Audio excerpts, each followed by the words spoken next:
Sino ba sa atin yung gusto ng nauutusan? Napakahirap hong sumunod, hindi ba? Lalo nung mga bata tayo. Ako nga, inuutusan akong bumili ng pandesal, alas 5 ng madaling araw. Napakahirap kayang gumising ng maaga.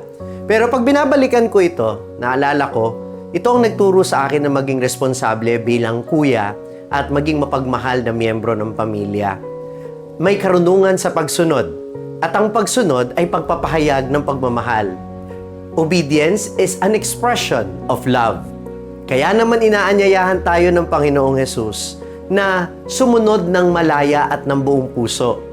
Ngayong darating na Kwaresma, hinahikayat ng simbahan na sundin natin ang disiplina ng fasting, abstinence, prayer, and almsgiving. Pagbibigay ng limos, panalangin, at pag-aayuno at pag-aabstinensya. Bakit? Sapagkat ito'y tugon natin sa sakripisyo at pagmamahal ng Panginoon. Ito ay tugon na higit nating mahal ang Panginoon kaysa sa ating mga sarili. At ang ating pagbibigay ng limos sa kapwa ay nagpapakita na nagmamalasakit tayo sa kanila.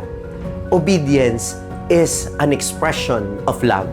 Naway matuto tayong sumunod kung paanong pinagninilayan natin ang pagsunod ni Jesus sa kalooban ng Ama ngayong panahon ng Kwaresma.